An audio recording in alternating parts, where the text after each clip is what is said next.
If the German soldiers who served in the ranks of Adolf Hitler during World War II can be remembered for anything, it is for the high moral standard they had in terms of their own virtues. Not to mention that they were convinced of being superb supermen, chosen by genetics as the most perfect race in the world. Since the arrival of the Führer to power, young people who entered the Wehrmacht were indoctrinated so that they could commit the most heinous crimes without feeling guilty, in order to cleanse the world of undesirable ethnic groups or religions such as Jews, Afro-descendants, or Gypsies. Because of this, it would not be too difficult to guess what German soldiers thought about those people they took to concentration camps and extermination centers. In a previous video we told you what they thought about their military enemies, the Allies. But there are still some issues to review. For example, how did the Wehrmacht and SS troops view their own Axis allies?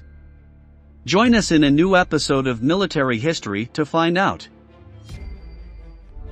If you want a devastating army, ready to murder, torture or carry out genocide without hesitation, ideally you would make them believe that they are not like the rest of the humans, but that they are something much better.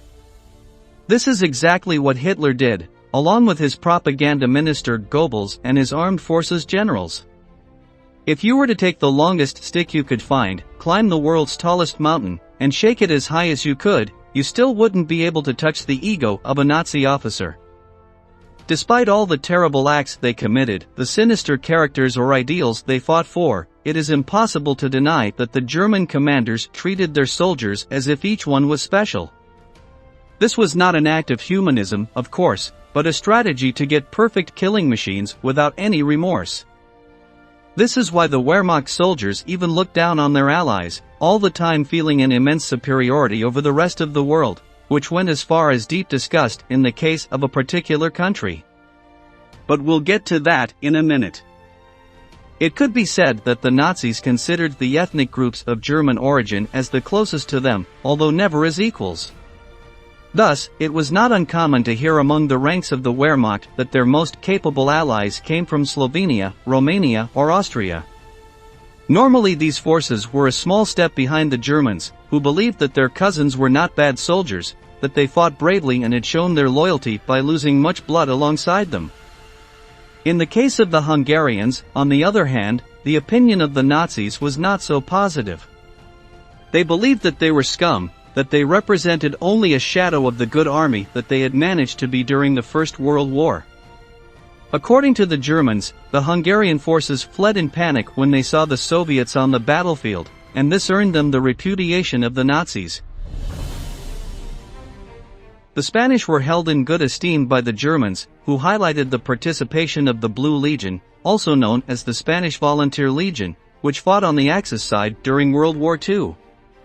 They considered that they were very good soldiers in practice, but that they shone as a truly fearsome group together.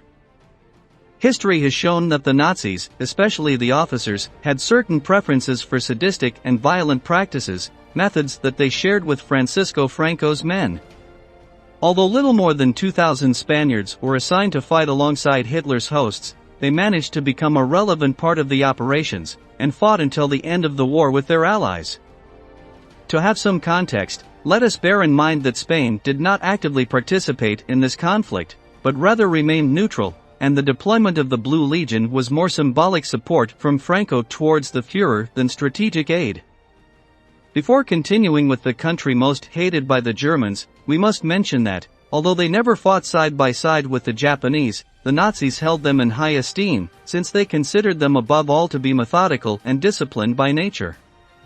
These characteristics were highly relevant, especially for officers and generals.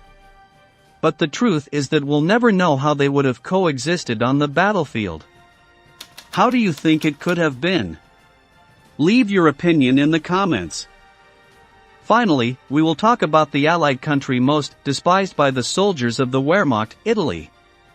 So remarkable was the repudiation they felt, not only after the war, but during it, that in the eyes of the Nazis the Italians were the worst soldiers in all of Europe and the world. They ranked below the Hungarians, as well as the Americans, whom they called pigs. But despite the fact that Adolf Hitler deeply admired the dictator Benito Mussolini, the Führer himself came to consider that accepting Italy's help in an operation could expose it to failure, due to the unpredictable inability of its army. It was very rare for the Germans to speak well of the Italians, despite the fact that they were their most important allies throughout the war. No matter which branch you asked, be it the Wehrmacht, the Luftwaffe, or the Kriegsmarine, every general would reply that if they had to cooperate with their equivalent in Italy, the operation would become a headache. Without any knowledge of military strategy, poorly equipped, carrying ancient weapons and without uniforms for the harsh winters of Eastern Europe, Mussolini's soldiers had nothing to keep up with the Nazis. An example of this was when they tried to help during the invasion of the Soviet Union. When the Soviets tried to break out of the encirclement of Stalingrad, they attacked the Italian side. Mussolini had sent 130,000 men to assist the Wehrmacht, but only 45,000 made it out of the battle. This not only meant a great loss for the Royal Army forces, but also compromised the defensive encirclement that the Germans had so carefully organized, allowing Stalin's forces to advance against the Wehrmacht in a devastating counterattack. From this event, a phrase remained that read, 130,000 Italians are worth the same as 10,000 Germans, with luck. If they attacked the south of our country, we could repulse them with the girls of the Hitler Youth and the old peasants of Lake Chiemsee. Sayings like these, recorded in documents after the war, show the deep hatred the Nazis felt for their closest allies. They also claimed that although the Italians were descendants of the Romans, they would have preferred to fight alongside a Roman legion, even equipped with spears and shields, rather than Mussolini's motorized battalion. Italy's technological capabilities were also mocked by the Germans, who possessed a comparatively giant industry. Panzer Corps officers claimed that a white flag could be seen on all Italian tanks.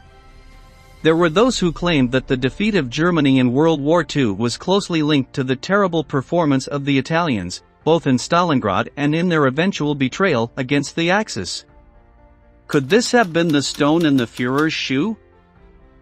The only platoon in Italy that was respected by the Germans was the Parachute Corps, which operated directly under Nazi commanders.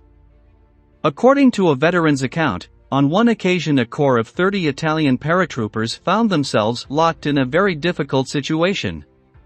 Despite being ordered to withdraw, they decided to stay and replied, "The young fascists die where they are."